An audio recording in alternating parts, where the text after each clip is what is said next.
The wheel weaves as the wheel wills, and in this particular occasion, the weave has decided that the pattern is going to throw out a new podcast focused on the new Amazon series, The Wheel of Time, and this is the Dragon Reviewed. My name is Cam Clark, and I am here with the Malones, Christine and Kyle. Hello.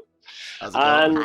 And we are going to be reviewing each and every episode of season 1, at least, of The Wheel of Time, and see where we go after that and how these guys enjoy it going forward. We'll talk a little bit about how we're going to do this and our spoiler policy in just a few moments. But this will be the Wheel of Time podcast for the Genreverse podcast network, powered by LRMonline.com, which is... well, Kel, why don't you tell us a little bit more about the Genreverse network? Sure. Guys, so Genreverse Podcast Network, if this is your first time ever listening to us because you are just, fan of Wheel of Time and found us that way, we cover everything. We have a daily show called the Daily Cup of Genre. It covers everything in geek and entertainment news, and of course we have a Star Wars podcast, the Cantina. Animeversal reviews actually went up today. We did the first 7 episodes of Mirako-chan, a horror slice of life that's really cool. Breaking Geek Radio. The point is, guys, there's something for everyone, including a long form Breaking Geek that does, like I said, long form on everything, and then the short one. LRMonline.com, Genreverse.com. Podcast landing pages coming soon, and of course the YouTube channel and the podcast networks wherever you get them for free. No extra money, no Patreon. We live off your guys' beautiful clicks and ad revenue. So yeah, help us out with that. Hit subscribe and follow. Cam. Thanks very much, Kyle. So let's kind of set the stage out for what we are going to do and what kind of podcast this is going to be, guys, in terms of a spoiler policy, okay? I have read all the Wheel of Time books, and I am a fan of the series. I had not read them until this show was announced. So once this show was announced, I decided I need to get ahead of this because I'm a big fantasy fan, and I powered through them over the last sort of year or so.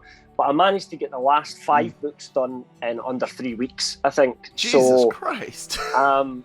So that tells you I am a fan, especially as of how the story progresses going forward, more than I was possibly at the start.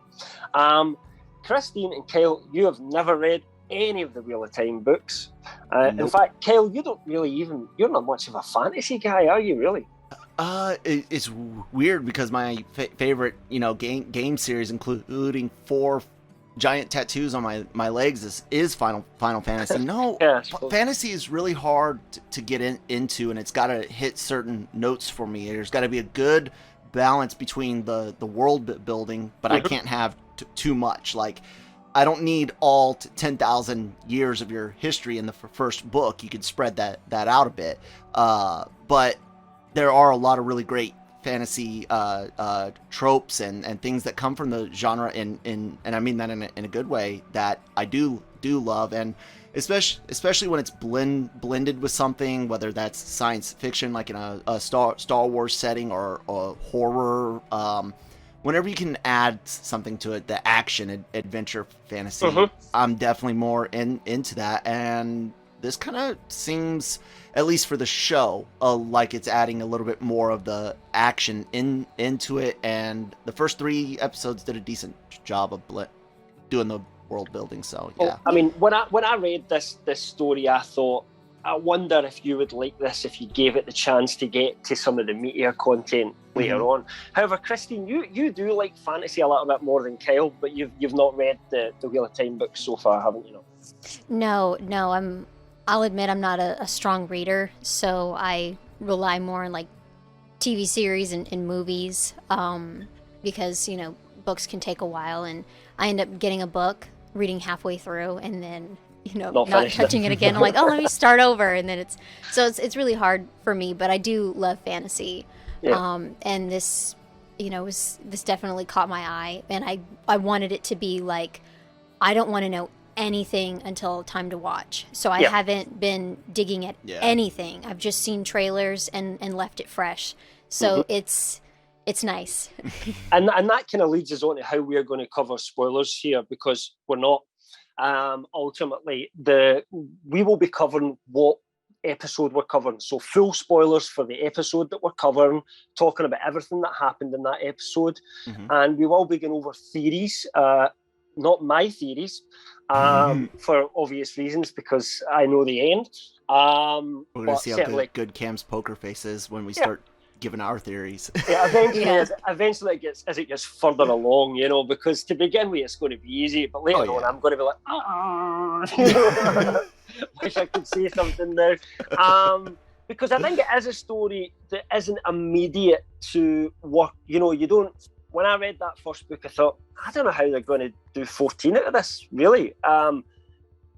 But then I realised, actually, you know, there is a lot more story here going on than what maybe is first presented up front. So, full spoilers for the episode we're covering, but we will not be spoiling aspects of the book that I'm aware of as a book reader going forward.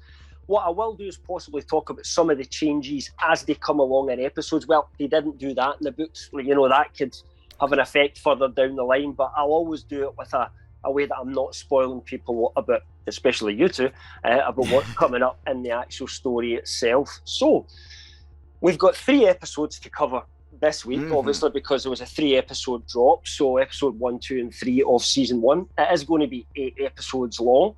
So we'll be running this for obviously another 5 weeks after this.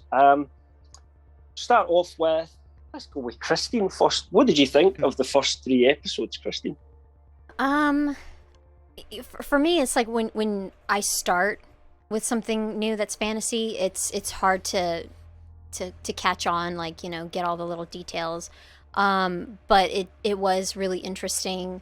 I had, you know, of course I'm watching it, I'm like, okay, what's this mean? What's this? And you know, so but it was really interesting. There's, you know, of course some elements where you know, it felt like other, you know, like fantasy type tropes.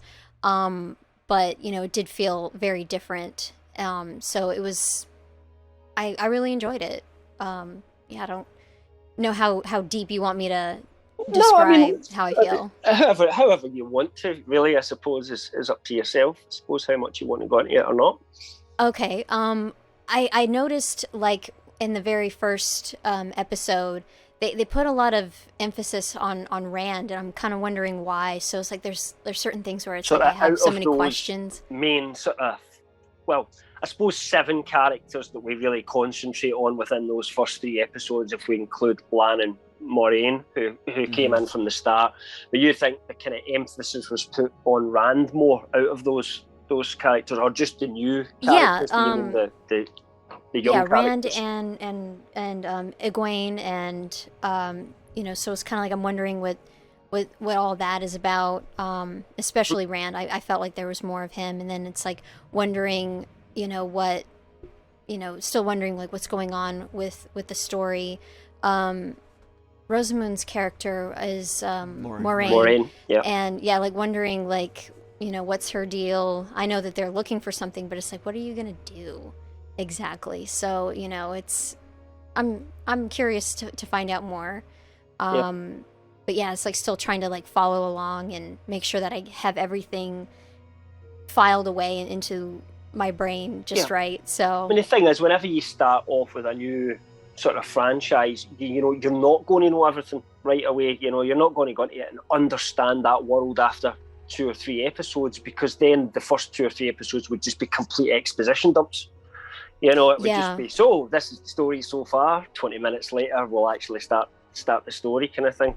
And the books aren't really written like that either. You know, they're not, in terms of, you don't fully understand the story until they want you to understand parts of the story later on, you know. Mm-hmm. Yeah, I was gonna say it's good that they don't use just random magic tomes or rocks to spit exposition like the technology did in the Amazing Spider-Man films every 5 freaking minutes. But yeah, anyways, that's cool. Yeah, so it's like questions of like the small culture group. Like I had like trying to figure that out, and then also like the big picture. You know, so I'm curious on where everything's gonna go. So there's probably a couple of things we can talk about the world without kind of getting into any spoilers or anything, in terms of kind of how it works a little bit. There's definitely some sort of changes they made to the show from the books, more so on that first episode, which I'll talk a little bit more about when it's my turn to have a go. But what about you, Kyle? What did you think so far? I believe it or not, I was pretty stoked about it from the get go. It does have a bit of a slow start, but not awfully slow. Like I wasn't bored out of my mind, and by about 30 minutes in, once Moraine shows up to the village and night falls, things really pick up. I'm invested in the characters. I've found the writing to be competent, delivery from the actresses to be competent. The actual like filming and location filming is great. I looked it up. Some stuff in like Croatia, which is one of the most gorgeous places on earth. If people have never looked up Croatia, like yeah, look it up. It's gorgeous. Yeah, because you had some theories about it being like, is this California? Because I saw certain things that reminded me of the Sierra Nevadas, the walled city on the lake being right at the foot of the hills. I was like, is that supposed to be Tahoe? And because there are the idea is that this world of ours is constantly in this cycle, and this is the only thing Cam had told me about the series. You know, the world's in this constant cycle. You're coming on in the middle of it, and in one way, you know, our time right now is possibly a future, but also possibly a past, or it's a different past. And so, exactly. So just that idea, I of course was like, okay, could we potentially see something? Because Cam talked about a few thousand years. Geologically speaking, it takes millions of years to affect massive change. And then there was like the broken rock that I thought may have been like El Capitan from Yosemite, but that's not the case, and that's fine. They didn't film it there, but it was weird how my eye could catch things just from geography. Yeah. The characters are great. Rand is definitely interesting. I like how I think they purposefully show a little bit of more of him here in the beginning. I'm not sure, but at first when you see the red-eyed guy visiting his dreams, you're like, oh, is he gonna be not? All of them get it. So I like that there's a mystery. I like that there's these factions, and we're just getting to know a bit at a time. We meet the Aes Sedai, and you're like, oh, fuck them bitches, they're all awful, and you're like, okay, well, some of them are awful, and they're awful for specific reasons. And then you meet the white cloaks. Is that what it is? That's correct. Yeah, the guys that are all in the white uniforms. Yep. You meet them, and it's kind of like Catholics versus Protestants. They're both there for the light, but you know, how dare you pray to the Virgin Mary? That's an idol. Well, how dare you not pray to? And so the white cloaks didn't like that. I like all of that, and I like how they're divvying it out in good edible chunks. So I'm invested at this point. The graphics. The effects, all the practical effects are great. The CGI does suffer a bit. Amazon, you guys need to talk to the people that hold the keys to the volume, because when she's got the wind and light going around her there, you can easily tell where the strobe lights are at and where CGI is not putting light where it should be. But that, you know, although that wouldn't work for the swooping location shots and everything like that, for the actual scenes where they're possibly using the one power, which is the magic scenes like we saw in episode 1, that would work really well within the volume, because that's basically, you know, you can have the actor, you know, moving their hands in coordination to what they're seeing, what the directors have already decided is all going to happen on screen beforehand. And it's projecting real-time lighting effects. Yeah, it would be cool. I wonder. I mean, Amazon can afford to go and create their own if they want, but you know, absolutely. I don't know how that would work, but you know, it's studio space, isn't it? And currently there's only 2 out there, isn't there, that are really functioning at the moment, which is in Ellie and Pinewood. But we know that there is other ones.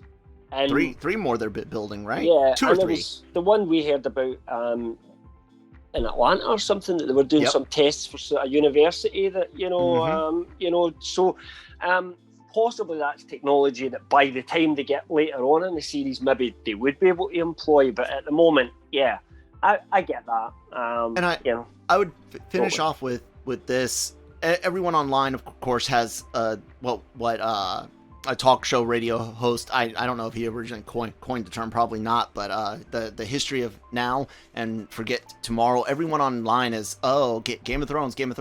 I'm like, this isn't Game of Thrones, guys. Like, Martin didn't go for Tolkien style, and this is kind of Tolkien light, you know? I mean, probably it's somewhere in between. You'd actually be surprised that this gets a lot more Game of Thrones like as it goes forward. But right now it's not. But to begin with, it doesn't. It falls very much into that kind of traditional. That first book, and that's one of the reasons why the first book I wasn't particularly that impressed with. I thought it was an okay book, but you know, I was like, how can they make this last for 14 books? You know, and this is the smallest one. I wasn't really seeing what was going to invest me for that long space of time. What I hadn't really realised at that point is I kind of almost felt, well, these characters have went through a journey, but really they had only took the first step of a journey, and there was far more kind of dramatic things to come along as time went by. And, you know, it's worth for those fans that, you know, compare it to Game of Thrones and saying that. One of the only reasons Game of Thrones actually got published was because of the recommendation that that was actually from Robert Jordan is the name I was trying to remember there. Robert Jordan, who's sadly not with us anymore, actually, you know, friended George R.R. Martin and put a recommendation. And there's actually in the first Game of Thrones book, there is an acknowledgement from Robert Jordan saying, this is amazing, go read it, basically.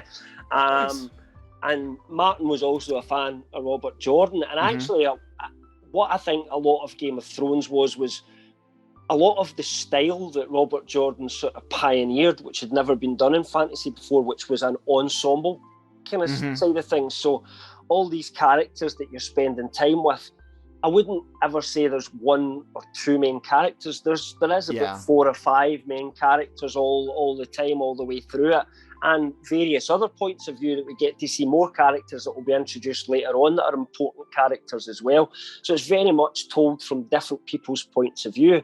And Robert Jordan also employed a technique of an unreliable narrator. So when a character tells you something in the book, this is how it is, that doesn't necessarily mean that is how it is. That's how that character thinks it is, you know. And he used that technique, and George R. R. Martin uses that a lot in the way he constructed his story as well. That, you know, you don't necessarily should always believe what a character's telling you because they're telling you it from their point of view. Whereas that wasn't really the case when Tolkien's work was. He was almost like he was Iluvatar himself and writing down this is what happened, or it was written from Frodo or sort of Sam's point of view, depending on where it went in the story. So there is similarities actually, but certainly not, I don't think, to begin with. And where even less so show wise does go is that little bit darker at sometimes, you know, that where it almost gets into grimdark, you know, situation. Wheel of Time doesn't quite get that far. It almost touches the lines of it at times far more than Tolkien's does, but it doesn't just quite slip over. It's somewhere in between, I would say, overall. So, people comparing it to Game of Thrones should really just give it a chance on its own merits, to be honest, and realise that this is actually one of the stories that inspired what became Game of Thrones in the first place. And I think again, it's that history of now, and people are just thinking of the most recent Game of Thrones was a fantasy thing. Exactly. But I will say this for people that may have looked at like the ratings for it and seen 16 plus. This is something, if my son was into it at 8-9 years old, I honestly think I would let him watch it. So far, what we've seen has not been too much sexual content. There's a man ass in the first episode. Yeah, we do get man ass. Yeah. The violence is up there, so it's always up to parents on what they want the to let their thing is sometimes not. That's the biggest. A lot of parents, so as it's the sex gore, side of it, like the intestines that the Trollocs were eaten and stuff like that. That's where this thing is getting its 16 plus, is the violence and the gore right now. So if you are curious, if your kid can watch, war movies and or fantasy violence, I think this is actually probably safe for them so far. I don't know what's going to happen watch it later. and then do that. Violence-wise, that could in fact get ramped up going forward potentially, and where we go, threats, difficult adult situations, certainly. Sex-wise, no, I mean, the series does have sex in it. It's discussed, it happens, but it's never in a way where, in Game of Thrones, where there's scenes that happen while people are having sex, so they have conversations while they're having sex, which says you must have a sex scene. And then the show very much played into that and put more sex scenes in than were even in the books, to begin with. So I don't, unless, they decide to do it for shock value or something, which would be wrong, there really isn't any need for them to have anything more than, people go to bed together and then you see them the next morning, which I think basically happens in episode 1 anyway. You can tell that Rand and Egwene have got together, but we don't actually see the act take place itself. Yeah, you don't need all of that. Like, I know with, Game of Thrones, there was no chance I'd ever let my son walk in while watching. With this, he kept popping out, and it's like, okay, this scene is safe, it's fine. With Game of Thrones, it would have been an immediate pause, always, because it's you never know. But with this, it definitely felt like he could be around for a little bit of it. And I think that's smart for Amazon to do it, because it opens up. This isn't young adult written, but it is a young adult accessible story so far. So I think Amazon's smart. I would say definitely to watch as well compared to a book, because it's such a long book series that would put off a lot of young people. You can't imagine your average 15 or 16-year-old going, a 14-book series, I'll start now. As an adult, I'm a very fast reader, very, very fast. So I can fly through books, really quickly. It doesn't daunt me too much. But as a kid, I remember struggling initially with Lord of the Rings. And in comparison, I thought that was a huge book. But compared to a 14-book series, it's actually really small, so it's a very different experience. So I think this could open it up to that kind of younger audience, in all honesty, because I'd be quite happy for my son, who's 14, to watch this. It's no more violent than other things that he's seen before. And as we said, the sex scenes are, I would say, done with families in mind so far. Nothing too drastic, so I'd be quite happy for him to watch it if he was interested. Yeah. Anything more to say, guys, before we get into my kind of slightly different points of view?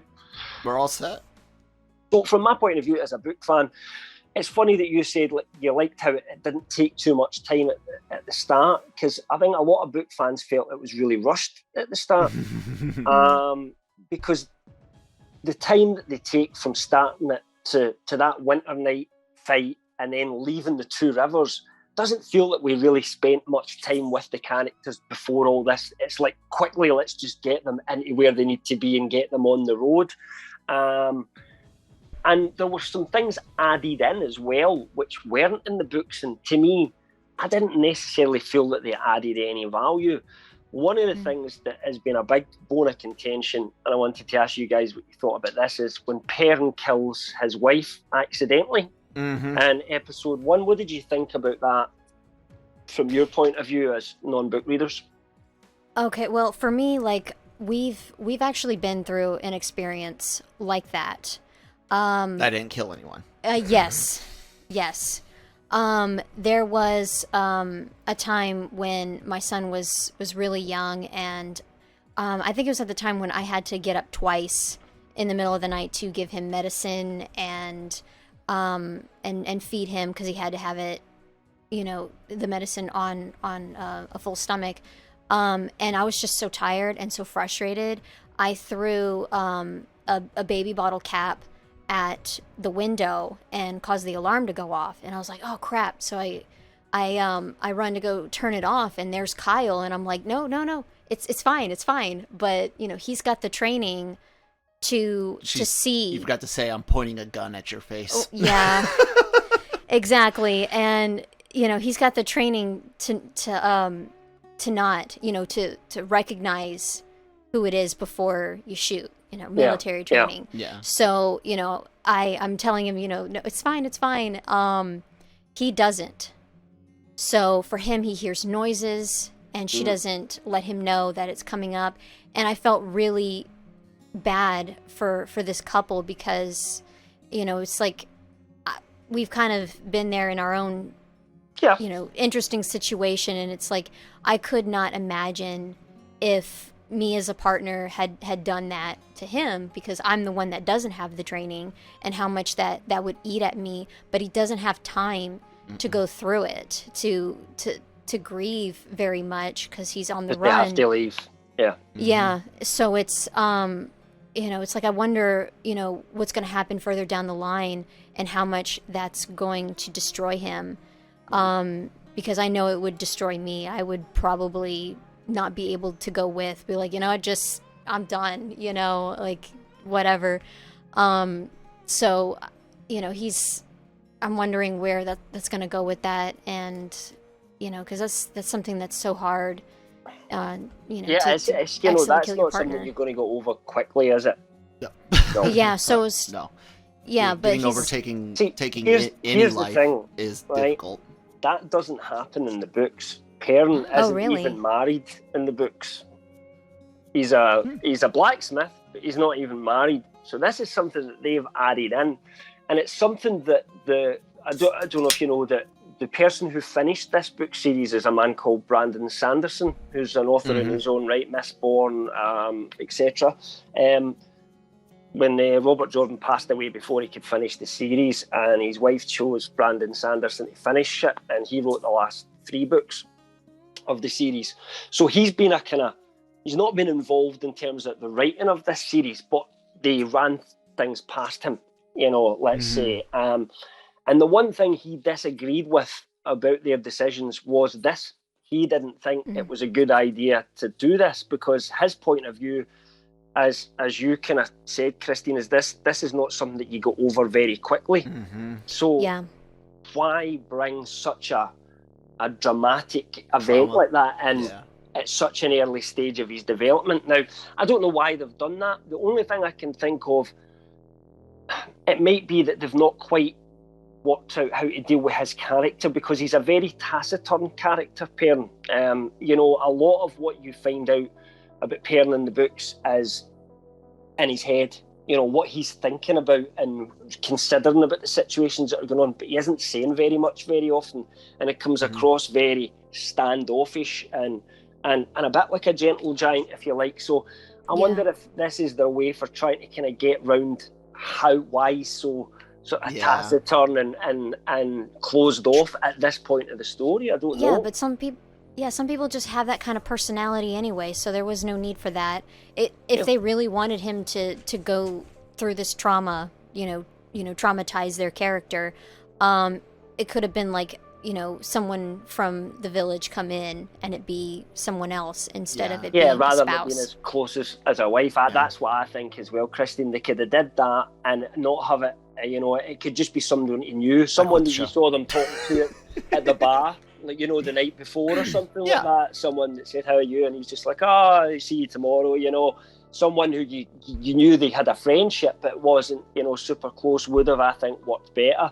Because what I worry about is whether they'll be able to properly pay all that off further down the line when it wasn't in the novels to begin with, if that makes sense. But, we'll see. We can't say for certain. I can't see how that would go. So overall, I didn't like the first episode all that much until we get to the battle on Winter Night, because I just felt that we didn't get enough time to spend with the characters. Them leaving the 2 rivers also felt really rushed to me. It's like they didn't even say bye-bye to anybody. I wanted the parents to say, look, if you need to go. If those Trollocs come here, we're done for. We can't fight against this. If they're truly after you, then you need to trust the Aes Sedai and go for it. However, after that, I really enjoyed it, to be honest. I really enjoyed it. I thought episode 2 was great. I thought episode 3 was good as well. So even as a book fan, well, there are some changes that I'm kind of, why? I'm still on board and kind of hopeful that this can be a good series going forward.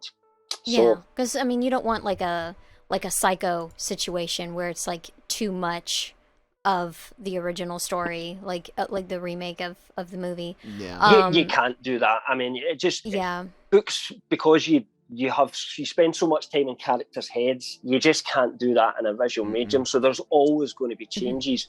Yeah, maybe doesn't need to be quite as much like, so that scenario is one where we could say, well, why? I understand, but I don't get the reason why you made that change. But other than that, you have to absolutely accept changes in these things. I do have a question about Matt's character. That's his name, right? Matt. Matt is that accurate? Like, he had 2 sisters. His parents are pretty much drunk, shitty parents. Shitty. No. That's not okay. No. Yeah, because I was just like, God, this sucks. He had sisters. He had a mum and dad, but they were pretty happy. Actually, his dad was pretty rich, and a horse trader. Right, so that was accurate. That Matt knows a lot about that kind of stuff, horses and everything like that. And there wasn't any mention of any kind of relationship issues. But I think they're trying to, in some ways, explain a little bit about why Matt is the kind of way he is. Which it's tough to say, but Matt becomes one of, I would say, the most popular characters in the fandom overall by the time you get to the end, or get further into the show. But that takes a bit of time. That takes a bit of time. To begin with, Matt goes through, which I won't, that's going to happen, some difficult times, let's just say. I don't know why they've done it, but I'm prepared to kind of... Yeah, they put the difficult times pretty early. So I do, and I guess I'll, after this point, we can do our ad and then carry on. But I think it's Sony, man. Sony is behind the production of this. They do not, guys, I'm sorry, but they do not believe that the audience is smart enough. So I agree with Cam, they're trying to give these characters something that you can see on screen, because you can't spend enough time in their brains on screen in a visual medium to get the why they are the way they are. But just like Christine said, we all know that some people are just the way they are. There doesn't have to be trauma for you to be stoic and the strong silent type. That could just be exactly who you are.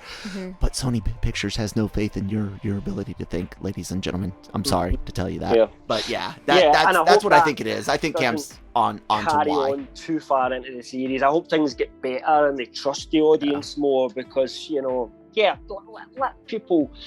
But then at the same time, you say that, Kel, at the same time, some of the reviews I've seen was, well, I didn't understand what was going on completely after 3 episodes. You're like, did you understand exactly what was going on in Game of Thrones after 3 episodes? Because I didn't. I'd never read the books.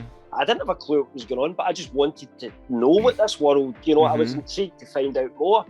Do you know what's happening in Lord of the Rings after the first 20 minutes, half an hour, which is the equivalent space of time? No, you don't. So I mean, I don't think it's a valid basic gist of it. Yeah, there's a cycle. These people are potential hosts to this entity that can be used for good or bad, depending on who gets their hands on it. The last person to get their hands on it were the bad guys. So the good guys, so to speak, are out there trying to do their thing. But yeah.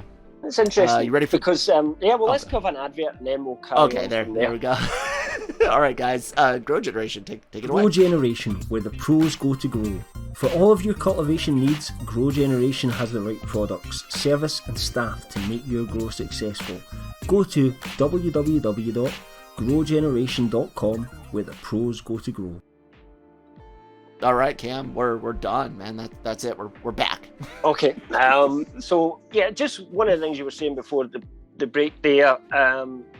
Sorry, what were we talking about there before the break? My mind's actually went completely blank. We were talking about having how they would put somebody through something just to get the you're hoping that they have faith in the audience going forward and don't have to explain that's things. what I was going to explain. That the book actually starts with a prologue. Before you get to the first chapter, when you meet all the characters that you just met in the first episode here, and they've dropped that completely. But I've heard that the original plan was to go a 10 episode first season and have a longer opening where maybe they were going to put that prologue back in. So I'll be interested to know. I won't describe what happens in that prologue because it does explain a little bit of some of the history. But it didn't make sense necessarily the first time you read it. It wasn't until later on that you started to understand what it was all about. So maybe that they'll bring that in further down the line. I don't know. So I won't talk about that just in case they do bring it up. But it was just to let you know that there is a bit more information about that in the book. Cool. So let's quickly just grade each episode. So I'm just going to ask you one at a time to give our usual LRMonline.com. We use ABC grades. So Kyle, what would you give to episode 1? So episode 1, as far as an introduction to everything, is good. It's above par. It's better than many properties out there. There's obviously some growing pains that comes along with anything, but I think for a good start, it's a solid B plus, man. I had no issues with it. Like I said, the CGI, it is what it is. Mostly what I was catching, like I said, were like lighting effects and things like that. And then in some of the other episodes, some of the backgrounds. But I appreciated the practical effects. I appreciated practical blood, practical intestines, ladies and gentlemen. I love practical gore.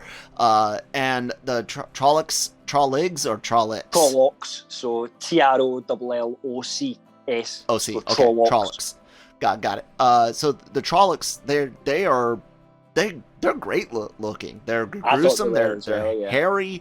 I will say this though, as part of the PC master race, I had to turn off the motion blur and stuff because the winter battle, is that what you're calling it? Winter night battle. Winter night. Okay. Once the action picks up in there, if you're watching it on like a HDR TV or something that's got like filmmaker mode in it, and it's adding all the things of how the directors want you to see the film, it does kind of get dark and shaky. But that also helps hide some of the effects. Yeah. So, but I did a B plus. So yeah. I was going to say a B. B. Okay. A B. B, yeah. Yeah. What about episode 2? Christine, what did you rate that one as? I'm gonna go with maybe a B plus. Okay. Yeah, it's definitely better than the first one. I'm still getting, it's like in between that B plus, A minus. It's getting good. I'm learning a little more. So it's Cool. I'm gonna have to stick with the B plus score right now.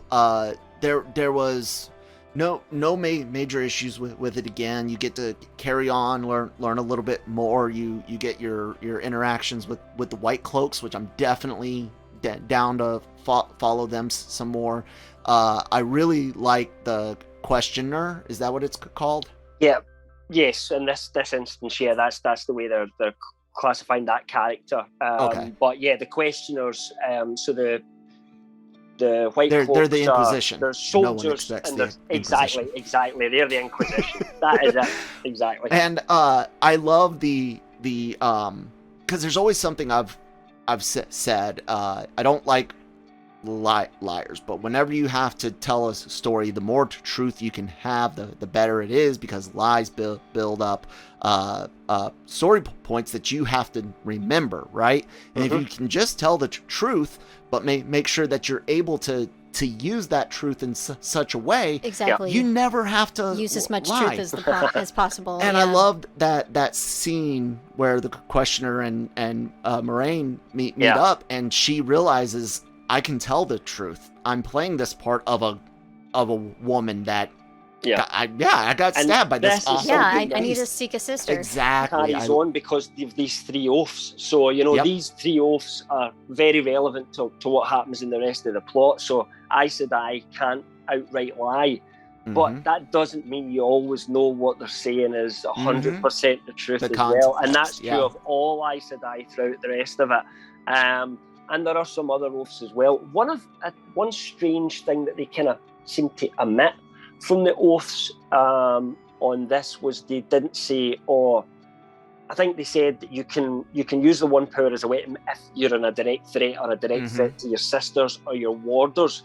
But they didn't say, if you're a dark friend, right? So I don't know whether that's because, you know, I don't know. That's a strange one, you know, because I guess, I don't want to go into it too much, but we'll see how that one plays out. But I just wanted to point that out, that there's a slight change in the oaths in this compared to what they were in the books. That's interesting that you point out, because Moraine at least makes a point in the episode that it's not just that they won't lie because it's an oath, but they actually can't. They can't. And I didn't know how far that goes in with, because there's other. So imagine if you were trying to tell a lie, but literally and the you words wouldn't come out your mouth. Exactly, that and kind of thing. So I started to wonder, like you see in other magic fantasy settings, can darkness corrupt it to where you can lie? And so that was in the back of my mind. And when you just mentioned dark friend or whatever it's called, just somebody that works for the bad guys, right? I was very curious as if there's almost like a Sith magic element to where it's corrupted. It's not exactly pure and full, but you can definitely use it as a weapon offensively. So we'll see. I certainly can't make any comments on that side of things. So I'm going to, Matt, sorry, what did you think of the 3rd episode? Any change for the B pluses, or did anything go up or down? I'm going to go with A-. And I want to make sure. Nynaeve? Is that how you say it? Yep. Yeah, I mean, her little piece coming through. I find it a little frustrating that, you know, you've got these, they're bigger beasts, yet, you know, the Trollocs, you know, yet these humans are able to hold their own on it. So it's like, it seems, you know, for some of them, they it's are like, stupid though, you know, so they're not skilled creatures. Yeah. They're very barbaric, you know, so they're never going to win a sword fight against, for example, Lan, who you saw, who's Moraine's warder. You know, in the books, he could take down 10 Trollocs without having to think twice about it, you know, because he's a skilled warrior, you know. But these people that are in the 2 rivers, you've got like a dagger, you know, or something, and you're, so it's just kind of like... There was a few things online where people said like they expected a bit more carnage there because, you know, they didn't, you know, they shouldn't have been able to fight back on as well as that. But like, with her coming through, like... I thought that was really awesome, and I like how strong she is. I like that they brought her in. There was like a few things where it's not a higher rating because like Lan takes them into this ancient city, old city, or whatever it is, and it's like, it's like, why did you make them stay there when you know that's not a good idea? You know, where he's like, don't eat anything from here. In the books because Moraine is involved as well at that point, so she knows that as well. You know, they're all taking that risk together, if you like, rather than Moraine sort of not being able to be involved in that decision in the books. But I can see why they did it that way, though. It doesn't really make, you know, too much difference. To me, it's like I would have just kept going. Like, let's just hang out outside. If something happens, we can go in, but we're not staying in and trapping ourselves. Like, to me, it's like, I have no experience in this world, but yet I would make a better choice, you know?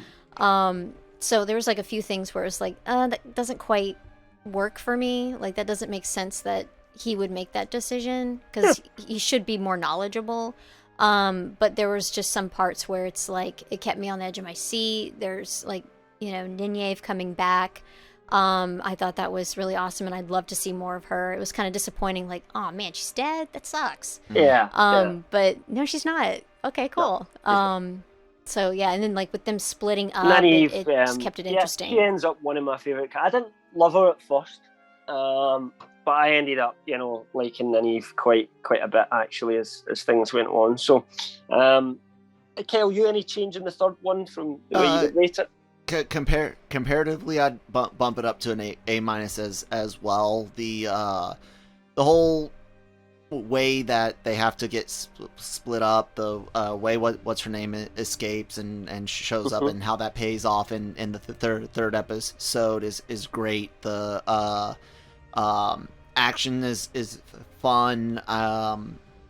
It's very pretty looking. There are some CGI issues in there, but even then, you're just like, oh wow, you guys are doing a pretty bang up job, especially considering when this was filmed and other immediately before and during pandemic productions that have suffered greatly with their CGI.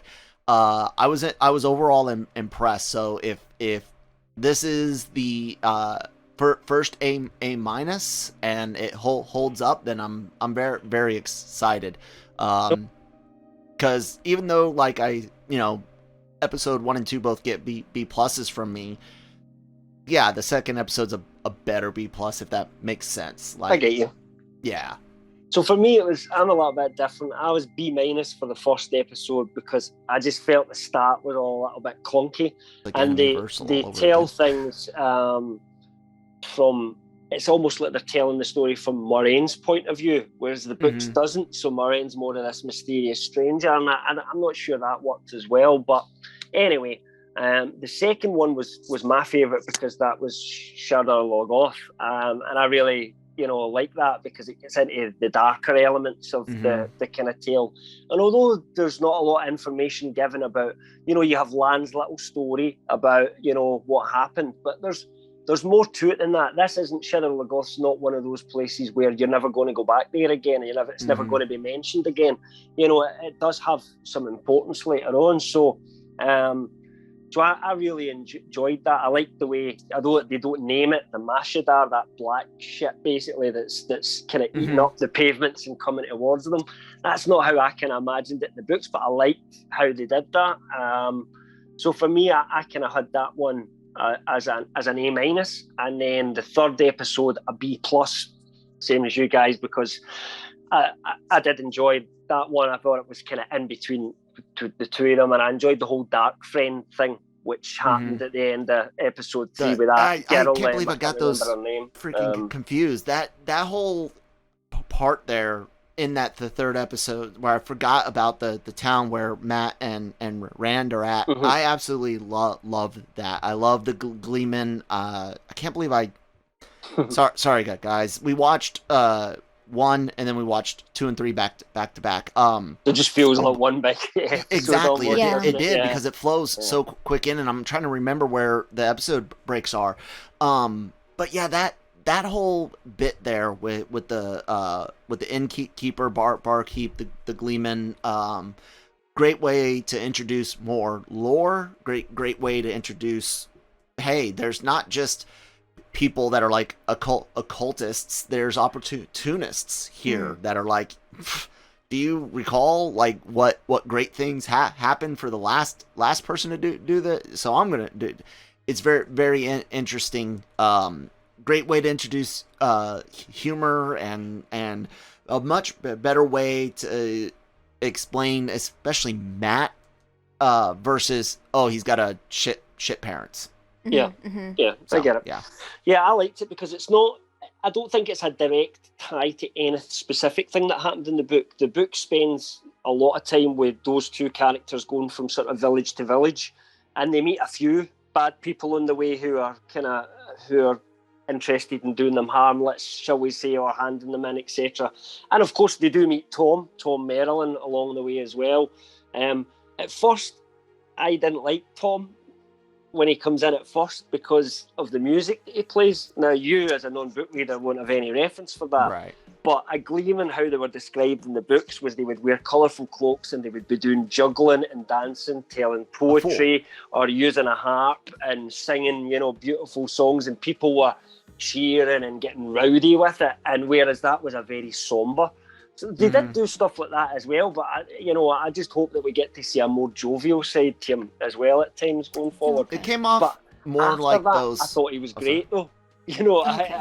Once he started speaking and the music was off, I loved everything about Tom Merrilin at that point. So, am I off my rocker here when I heard them talking about they were singing some other song and they were like, "Do you understand the meaning of these words you're talking and about stuff the like that?" Manatharan song, right? And then with the Gleeman's songs, I couldn't help but feel there's some sort of relation to those Gaelic like poem songs that are like very, very specific and handed down constant. You know what I'm talking about? It's an old tradition.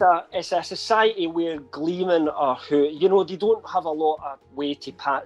People can, I'm not saying people can necessarily, it's a bit more advanced than sort of Middle Earth at this time in terms of technology. So people can read and write, and not everyone, obviously, but it's not like Game of Thrones where nobody can, read it. Right, you have to be a lord to be able to read and write. It's not like that. But, you don't have access to books or anything unless you're in a big city. So they have these Gleemen who tell the stories that happened at the age. And some of that's like where they just sit and tell a story. Some of it's, something that they sing. And they talk about the dragon and what happened before and the breaking of the world and all the societies that have come up and then disappeared and, the battles that have happened. And they talk about a lot of that history in the songs, as they go through it. But as a book reader, they don't necessarily tell you all those songs. They just describe what he's singing about sometimes, so it's not too in your face in the books where it's just somebody playing music all the time and telling you stories. I can't pronounce really go like that. I can't pronounce Gaelic words or Irish or Scottish, however you guys want. Well, you can't. I mean, Gaelic's but... not even right in itself. Depending on where you come from, it could be Gaelic. So. Exactly. So, but it's spelled Piobeachd,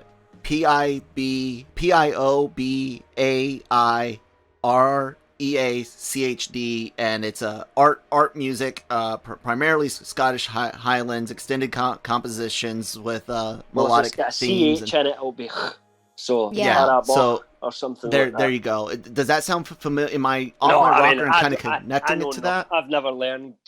Although they do speak it in some parts of the country I live in.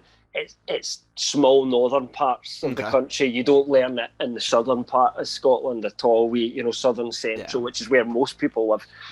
We don't even get taught it. So I remember as kids them having Gaelic TV shows on occasionally. And I couldn't understand what they were saying. What is it? Dingle? They speak it there in Ireland, in Dingle, I think it is, or Galway. Galway, yeah. Galway, yeah. They're all of their stuff's in what they call Irish. Irish Gaelic is different from Scottish Gaelic as well. They're different. So difference. It's not easy, But it was interesting because I also heard a lot of like bluegrass style music, which is inspired by traditional Scottish and Irish music brought over to the United States. And exactly. Remember, So it was interesting. A world where all of that's been influenced and all done different things, and it's much further along. So in terms of how close we are to where this story is, which is the third age, if you imagine where we are just now is the first stage. And there's 7 ages, and we don't know much about what happens in the other ones or anything like that. But at some point, they have to go back round and start again.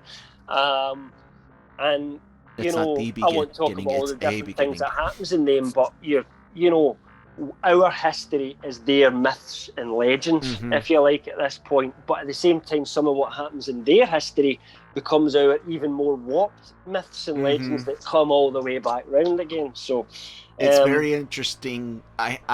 I'm scared to look up, and maybe Cam, you could do this since you aren't afraid of the spoilers, but I'm wondering how if Jordan's books influenced Horizon Zero Dawn, because a lot of that is very, very similar. I can not necessarily like the cyclic I wouldn't thing, Google anything about Wheel of Time. This goes for anybody that's listening and watching on here, because the way that Google just works with Wheel of Time is it's so easy to get spoiled. Like if you type in a character name, it will come up. Now this isn't something that happens.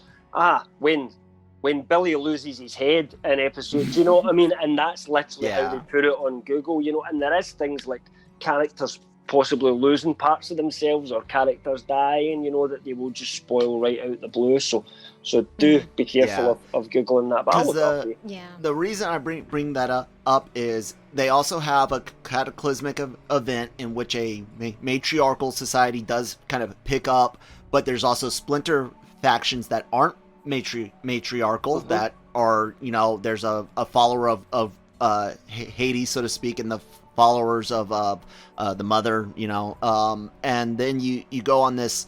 It's both post-apocalyptic, but also set in the past, so to speak. But there's all these ruins and legends from people searching the world that they're in Horizon. So, of course, it's a completely different thing, no cyclic, but fantasy trope, though. They say for most fantasies, what you should have is at least 2 ages that came before you, because it allows for that historic and finding things out, things that were forgotten thousands of years ago that come back, and you know, so it's a common thing to do that in most fantasies. So it could just be. It could just be that they're taking that standard way of doing it, but could be a game. I don't know. Maybe. Yeah. Okay, we're going to do the quick fire round now, where I'm going to ask you guys some questions and get some theories and stuff like that. So the first one I'm going to ask, not really theory related, but it's just any characters you really like. Who's your favourite character so far? And is there anybody you actually dislike or don't care for so far? So Kyle, you can go first this time. Anybody you like or dislike? I like Matt already. I always kind of like the rogues, the diamond in a rough character, if you will, and that's how he's kind of portrayed here. And then I'm very, very interested in the relationship between the warders and the Aes Sedai, their sisters that they're protecting. So that's cool. I don't think there's anyone I don't like. I don't think there's a character that I absolutely hate. Rand just kind of seems like, so far, your standard issue potential lead, but then again, like I said, they have done a decent job at showing that there's more to the others. But I don't think there's anyone right now that I'm just like, don't get on screen again. Christine, any changes to that? Who did you like? Anybody that you disliked so far? Nynaeve I liked the best because of episode 3. Like I really liked her in the first episode. You know, strong, mature, and then of course, like, you know, she appears again, and then it just, that time with her, getting to know her a little more, I really like her. With the 4, there's just like the flaws where it's like, you're okay. Especially with Matt, like, it's like, you're my least favorite, but we're still okay. So yeah, like, there's just, you know, they're young. There's certain things that, you know, they haven't lived, they haven't learned, they, you know, mistakes being made, like with Rand and Egwene, where it's like, it's obvious she's made her choice in the first episode, and it's like, you could have just said something. And then, like, with Rand, it's like he knows, but he's still wanting her to give the answer of, like, you know, don't pick this route, pick me. So it's just some of those where it's like, that's kind of annoying, but they're young, so I'm gonna give them a pass on that. So, but yeah, I definitely like young, dumb, and what? Nynaeve is my favorite so far. Cool. I'm not really going to comment at the moment, because my most recent experience with these characters is where they are at, you know, or some of them anyway, at the end of the story. So it's really hard to go back and remember what I thought of them at the start of the story just now. So I'm just kind of like, everything's okay. I'll just wait and see how this pans out. One thing interesting that you mentioned you liked Matt, and Christine, you said you weren't so sure about Matt yet. He's actually been recast for season 2 already. So Barney Harris, it's a bit mysterious, we don't know why, but Barney Harris is not in season 2.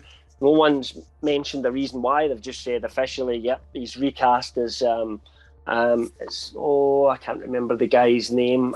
Sorry. At the moment, that's been recast into the role, and they've said it'll be seamless the way he just kind of takes over that role from season 2 onwards. Rhodey. But again, we don't really. Yeah, I think they might even do something daft like that just to kind of carry it on. But we don't know why. So we don't know if it's a bad reason or it's health reasons or personal reasons, and so there's no point in speculating on that. But it is what it is. And that's the only thing that kind of disappoints me a little bit, because when I see Barney Harris there, I think he did a good job. Of where I expect Matt to be at kind of this point in his journey. And there's room to grow and stuff. So that I didn't know that they were going to recast him. Like I said, I do not touch the news on this. I want it as fresh as possible. Yeah. But yeah, like it was like you're good. I mean, I get you a little bit, but there's still some things that are annoying. You're kind of like a little selfish.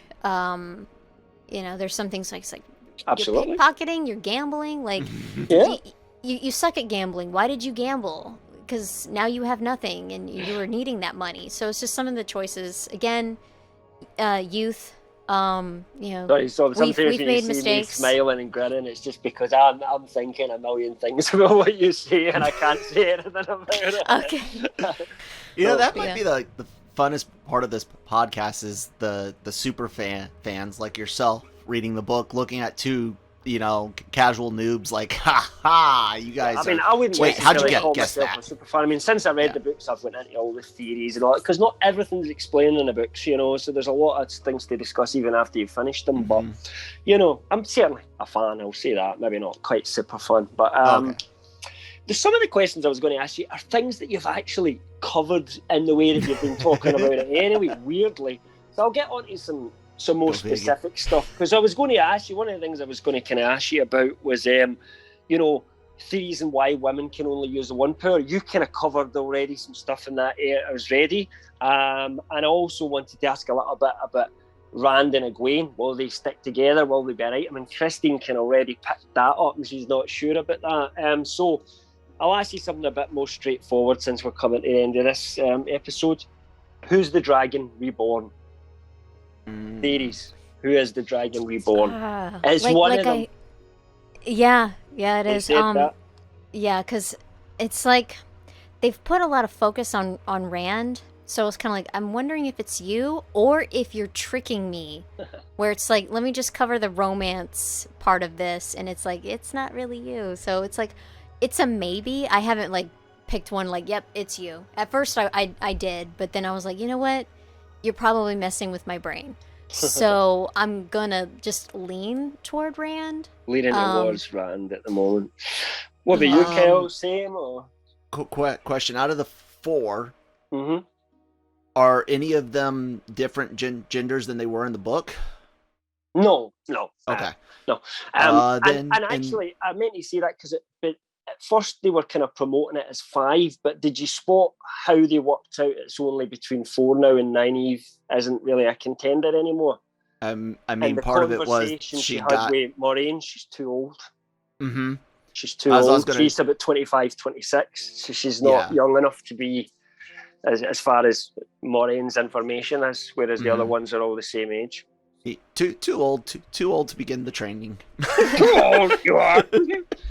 What do you think, Kel? Pick it. You've got to give a name. If that's the case, I don't think it's the girl that can actually touch magic as of right now, and I don't think it's going to end up being Rand. If I was a betting man, I'd put it on the guy that is the stoic, the one that probably doesn't want it at all. I'd put it on him because it seems like the type of character that would not want the burden, but once it's thrust upon them, would rise to the occasion. While Rand is kind of like the obvious choice, and Matt is the one that you want it to be, because you're like, man, that's kind of like self-insertion there. But yeah, if I'm gonna go with anyone, it's gonna be. I don't know. Once you find out a little bit more, it's not exactly somebody catching a good break. Let's put it that way. Like I said, he doesn't want it, but he'll rise to the occasion. In the books, I knew, and most readers will know who the Dragon Reborn is by like chapter 2. Right, it's not really hidden in the books because of the way they're written. The characters do not know, though. That's the point. The characters don't know, but you as the reader are already do that for us. Show inside, kind of thing. So they seem to be making a more of a mystery out of it than what it was in the books. But I think you will know the answer to that by the end of this season, is my guess. I don't think that's a mystery that they're going to carry forward. I just don't see how they could. So I expect that you'll have that answer by the end of the season. Next question. Maureen, are her intentions good? Or like Rand had some concerns about her, overall intentions. Do you side with that, or is she actually helping them? I don't know, because she feels like a gray character. She doesn't. I don't quite know. I'm still trying to feel her out. It's not negative, but it's like I don't really know, because again, it's like it's really confusing. Like what are you doing, girl? I don't know. I think she's a true believer, and in her mind, it's all for the greater good. I believe she herself is a good character, but you can definitely see, because power corrupts. Absolute power corrupts absolutely, and you can see that there's some Aes Sedai that are a little bit more aggressive, maybe happy to be aggressive, but I think she's overall good. Gray's a good description, but more gray because of what the organization is versus gray because of her. That's what I'm feeling. Cool. Okay. Two more questions for you. What's with the wolves? What's going on with the wolves? I think they're helping. It was kind of strange seeing, what's his name? Perrin is and Egwene were the ones that were, and sorry, Perrin's the one where it licked his leg. Exactly. Where it's like, it's not bad, and it's like even when they were behind them, I already knew it's like they're pushing you towards something. They're trying to help, not hurt. So it's like I wasn't worried, especially after the scene where one of them licked the wound. Yeah.